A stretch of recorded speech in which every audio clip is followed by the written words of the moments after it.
ನಮಸ್ತೆ ಎಲ್ಲರಿಗೂ. ನಾನು ನಿಮ್ಮ ರತ್ನ. ಈ ದಿನ ನಾನು ನಿಮಗೆ ಮೆಂತ್ಯ ಸೊಪ್ಪು ಹಾಕಿ ಚಪಾತಿ ಅಥವಾ ಮೇಥಿ ಪರೋಟ ಹೇಗೆ ಮಾಡೋದಂತ ತೋರಿಸ್ಕೊಡ್ತೀನಿ. ನಾನು ಇಲ್ಲೊಂದು 3 ಕಪ್ಪಷ್ಟು ಗೋಧಿ ಹಿಟ್ಟು ತೊಗೊಂಡಿದ್ದೀನಿ. ಒಂದು ಅರ್ಧ ಕಪ್ಪಷ್ಟು ಮೆಂತ್ಯ ಸೊಪ್ಪನ್ನ ಚೆನ್ನಾಗಿ ತೊಳೆದು ಸಣ್ಣದಾಗಿ ಹೆಚ್ಕೊಂಡಿದ್ದೀನಿ. ಒಂದು 3/4 ಕಪ್ಪಷ್ಟು ಮೊಸರು ಮತ್ತು ಮೆಣಸಿನ್ಕಾಯಿ ಪುಡಿ, ಧನಿಯಾ ಪುಡಿ, ಜೀರಿಗೆ ಪುಡಿ, ಅರಿಶಿನ ಪುಡಿ ಮತ್ತು ಜಿಂಜರ್ ಗಾರ್ಲಿಕ್ ಪೇಸ್ಟ್ ತೊಗೊಂಡಿದ್ದೀನಿ. ಈಗ ಹೇಗೆ ಮಾಡೋದು ನೋಡ್ಕೊಳ್ಳೋಣ. ಈಗ ನಾನೊಂದು ಪ್ಯಾನ್ ಇಟ್ಕೊಂಡಿದ್ದೀನಿ. ಇದಕ್ಕೀಗ ಸ್ವಲ್ಪ ಎಣ್ಣೆ ಹಾಕೋತೀನಿ. ಒಂದು 3 ಸ್ಪೂನಷ್ಟು ಎಣ್ಣೆ ಹಾಕ್ಕೊಳ್ಳೋಣ. ಈಗ ಎಣ್ಣೆ ಕಾದ್ಮೇಲೆ ಒಂದು ಅರ್ಧ ಸ್ಪೂನಷ್ಟು ಜೀರಿಗೆ ಹಾಕ್ಕೊಳ್ಳಿ.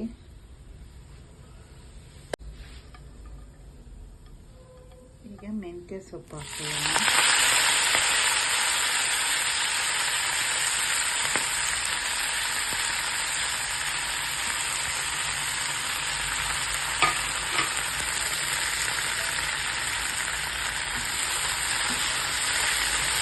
ಈಗ ಇದನ್ನು ಚೆನ್ನಾಗಿ ಹುರ್ಕೊಳ್ಳೋಣ. ಈಗ 1-2 ನಿಮಿಷ ಆಗಿದೆ. 1/4 ಸ್ಪೂನಷ್ಟು ಶುಂಠಿ ಬೆಳ್ಳುಳ್ಳಿ ಪೇಸ್ಟ್ ಹಾಕೊಳ್ಳಿ. ಇದು ಹಸಿ ವಾಸನೆ ಹೋಗೋವರೆಗೂ ಹುರ್ಕೊಳ್ಳೋಣ.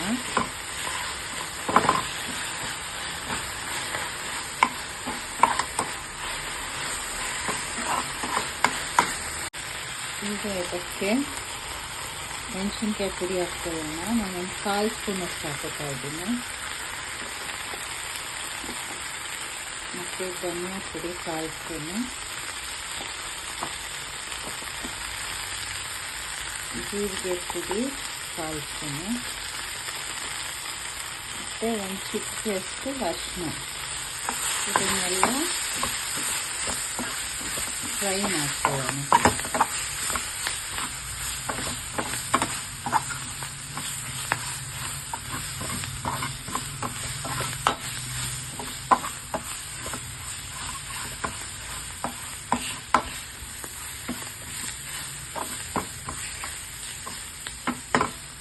ಈಗ ಸ್ಟವ್ ಆಫ್ ಮಾಡ್ಕೊಂಬಿಡಿ. ಸ್ವಲ್ಪ ತಣ್ಣಗಾಗಲಿ. ಈಗ ಹಿಟ್ಟು ಕಲಿಸ್ಕೊಳ್ಳೋಣ. ಒಂದು 1/4 ಸ್ಪೂನಷ್ಟು ಉಪ್ಪು ಹಾಕ್ಕೊಳ್ಳಿ.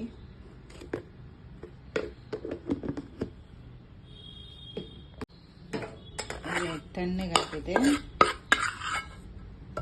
ಮೆಂತ್ಯ ಸೊಪ್ಪು ಹಾಕ್ಕೊಳ್ಳಿ.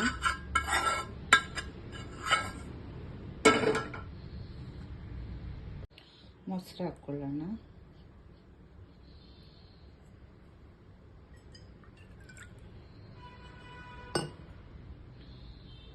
ಸ್ವಲ್ಪ ನೀರು ಹಾಕ್ಕೊಳ್ಳಿ.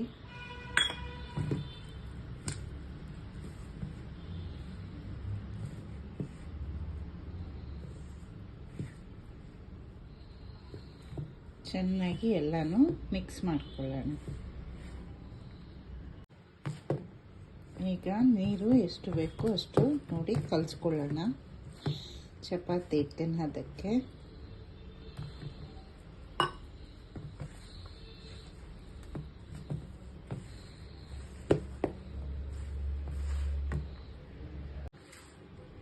ಈಗ ಎಣ್ಣೆ ಹಾಕ್ಕೊಳ್ಳಿ. 1-2 ಸ್ಪೂನಷ್ಟು ಮತ್ತು ನೀಟಾಗಿ ಮಿಕ್ಸ್ ಮಾಡ್ಕೊಳ್ಳಿ.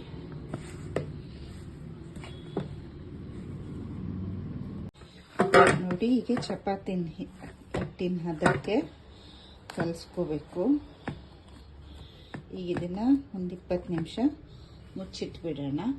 ಅಷ್ಟರಲ್ಲಿ ನಾನು ನಿಮಗೆ ಈ ಪರಾಟಾಗೆ ನಾವು ರೈತನೂ ಮಾಡ್ಕೊಂಡು ತಿನ್ಬೋದು. ನಾನೀಗ ನಿಮಗಿಲ್ಲಿ ಒಂದು ಟೊಮೆಟೊ ಚಟ್ನಿ ಮಾಡಿ ತೋರಿಸ್ತೀನಿ. ಈಗ ಇದನ್ನು 20 ನಿಮಿಷ ನೆನೆಯೋಕ್ಕೆ ಬಿಟ್ಬಿಡೋಣ. ನಾನಿಲ್ಲೀಗ ಮೇಥಿ ಪರೋಟಾಗೆ ಟೊಮೆಟೊ ಚಟ್ನಿಗೆ ಏನೇನು ಬೇಕು ಅಂತ ತೋರಿಸ್ತೀನಿ. ನಾನೊಂದು 6 ಒಣಮೆಣ್ಸಿನ್ಕಾಯಿ ತೊಗೊಂಡಿದ್ದೀನಿ. ಒಂದು ಅರ್ಧ ಸ್ಪೂನ್ ಜೀರಿಗೆ, 1 ಗೆಡ್ಡೆ ಬೆಳ್ಳುಳ್ಳಿ, ಒಂದು 3 ಸಣ್ಣದಾಗಿರೋ ಈರುಳ್ಳಿನ ಹಿಂಗೆ ಹೆಚ್ಚಿಟ್ಕೊಂಡಿದ್ದೀನಿ. ಮತ್ತು ಒಂದು 3 ಟೊಮೆಟೊ ಹಣ್ಣು, ಒಂದೇ 1 ಇಂಚಷ್ಟು ಹುಣಸೆಹಣ್ಣು ತೊಗೊಂಡಿದ್ದೀನಿ. ಟೊಮೆಟೊನೇ ಹುಳಿ ಇರುತ್ತೆ. ಬೇಕಾದರೆ ನೀವು ಹುಳಿ ಇಷ್ಟಪಡೋರು ಇನ್ನು ಸ್ವಲ್ಪ ತೊಗೋಬೋದು. ಈಗ ಈ ಚಟ್ನಿ ಹೇಗೆ ಮಾಡೋದಂತ ತೋರಿಸ್ಕೊಡ್ತೀನಿ. ನಾನು ಇಲ್ಲಿ ಒಂದು ಪ್ಯಾನ್ ಇಟ್ಕೊಂಡಿದ್ದೀನಿ. ಒಂದು 3 ಸ್ಪೂನ್ ಅಷ್ಟು ಎಣ್ಣೆ ಹಾಕ್ಕೊಳ್ಳೋಣ. ಈಗ ಫಸ್ಟು ಈ ಜೀರಿಗೆ, ಬೆಳ್ಳುಳ್ಳಿ, ಒಣಮೆಣಸಿನ್ಕಾಯಿ ಹಾಕ್ಕೊಳ್ಳೋಣ.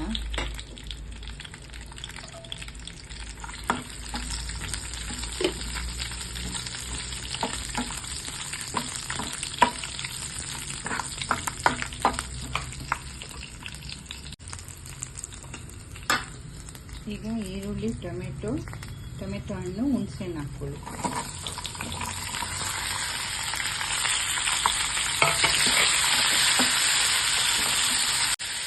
ಇದನ್ನು ಚೆನ್ನಾಗಿ ಫ್ರೈ ಮಾಡ್ಕೊಳ್ಳಿ. ಟೊಮೆಟೊ ಹಣ್ಣೆಲ್ಲ ಮೆತ್ತಗೆ ಹಾಕಬೇಕು. ಈರುಳ್ಳಿನೂ ಸ್ವಲ್ಪ ಗೋಲ್ಡನ್ ಫ್ರೈ ಆಗಬೇಕು.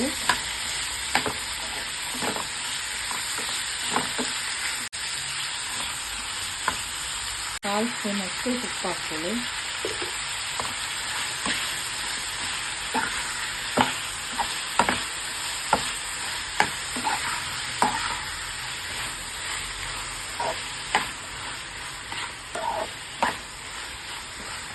ನೋಡಿ, ಇದು ಚೆನ್ನಾಗಿ ಫ್ರೈ ಆಗಿದೆ. ಟೊಮೆಟೊ ಎಲ್ಲ ಸಾಫ್ಟ್ ಆಗಿದೆ. ಈಗ ಸ್ಟವ್ ಆಫ್ ಮಾಡಿಡೋಣ. ತಣ್ಣಗಾದ್ಮೇಲೆ ಇದನ್ನು ಮಿಕ್ಸಿಗೆ ಹಾಕ್ಕೊಳ್ಳೋಣ. ಈಗ ಇದು ತಣ್ಣಗಾಗಿದೆ, ಮಿಕ್ಸಿಗೆ ಹಾಕ್ಕೊಳ್ಳೋಣ.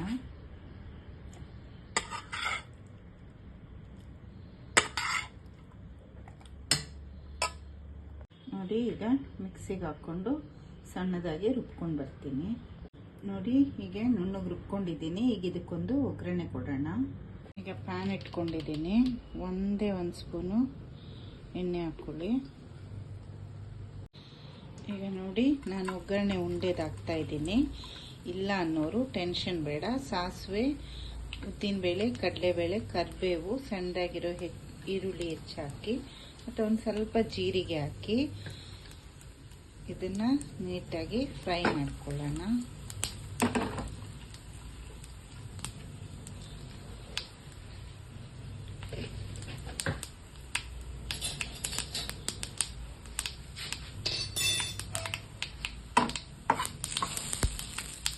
ಈಗ ನಾವು ರುಬ್ಕೊಂಡಿದ್ದೀವಲ್ಲ, ಇದನ್ನು ಚಟ್ನಿನ ಹಾಕ್ಕೊಳ್ಳೋಣ. ಅದಕ್ಕೆ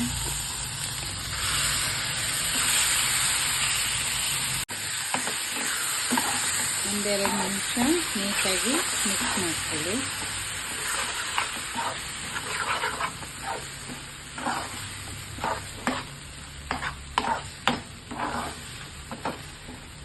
ಈಗ ಈ ಟೊಮೆಟೊ ಚಟ್ನಿ ರೆಡಿ ಇದೆ. ಇದು ಪರಾಟ ಜೊತೆ, ದೋಸೆ, ಇಡ್ಲಿ ಜೊತೆ, ಬಿಸಿ ಅನ್ನಕ್ಕೆಲ್ಲ ತುಂಬಾ ಚೆನ್ನಾಗಿರುತ್ತೆ. ಈಗ ಟೊಮೆಟೊ ಚಟ್ನಿ ರೆಡಿ. ನೋಡಿ, ಟೊಮೆಟೊ ಚಟ್ನಿ ರೆಡಿ ಇದೆ. ಒಗ್ಗರಣೆದು ಉಂಡೆ ಇಲ್ಲ ಅಂದರೆ ನಾರ್ಮಲ್ ಒಗ್ಗರಣೆ ಹಾಕ್ಕೊಂಡ್ರು ಚೆನ್ನಾಗೇ ಇರುತ್ತೆ. ಇಡ್ಲಿ, ದೋಸೆ, ಪರಾಟ, ರೈಸ್ ಜೊತೆ ಎಲ್ಲ ತುಂಬಾ ಚೆನ್ನಾಗಿರುತ್ತೆ. ಈಗ 30 ಮಿನಿಟ್ಸ್ ಆಗಿದೆ. ನೋಡಿ, ಚೆನ್ನಾಗಿ ಸಾಫ್ಟಾಗಿ ರೆಡಿ ಇದೆ. ಈಗ ಪರೋಟ ಮಾಡ್ಕೊಳ್ಳೋಣ.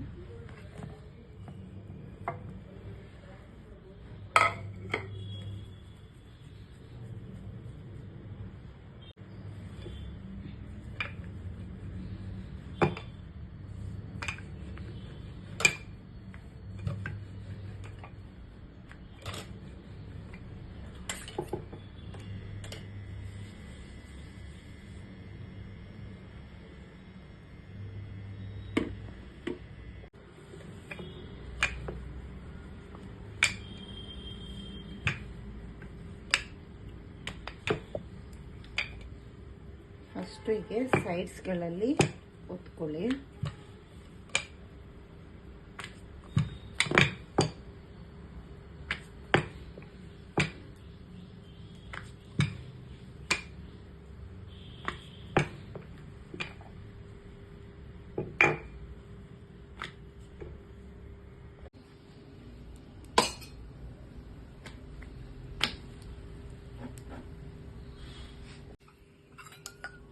ನಾನು ಎಣ್ಣೆ ಹಾಕೋತಾ ಇದ್ದೀನಿ. ಬೇಕಾದರೆ ತುಪ್ಪನೂ ಹಾಕ್ಕೋಬೋದು.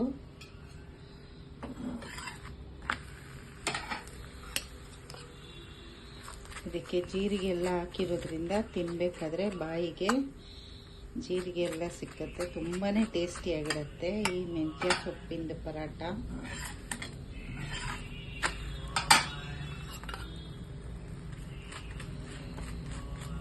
ತುಪ್ಪನ ನಾವು ಈ ಪರಾಟ ಎಲ್ಲ ಬೇಯಿಸಿದ ಮೇಲೆ ಪರಾಟ ಮೇಲೆ ಹಾಕ್ಕೊಂಡು ಹಂಚ್ಕೊಂಡು ತಿನ್ಬೋದು.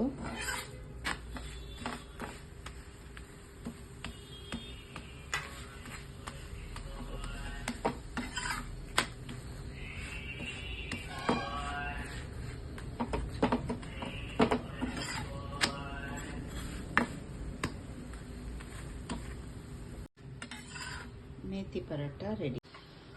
ಈಗ ನೋಡಿ ಪರೋಟ ಆದಮೇಲೆ ಮೇಲೆ ಹಿಂಗೆ ತುಪ್ಪ ಹಾಕ್ಕೊಂಡ್ರೆ ತುಂಬ ಟೇಸ್ಟಿಯಾಗಿರುತ್ತೆ. ಮೊಸರೆಲ್ಲ ಹಾಕಿ ಕಲಸಿರೋದ್ರಿಂದ ತುಂಬ ಸಾಫ್ಟಾಗಿ ಕ್ರಿಸ್ಪಿಯಾಗಿರುತ್ತೆ.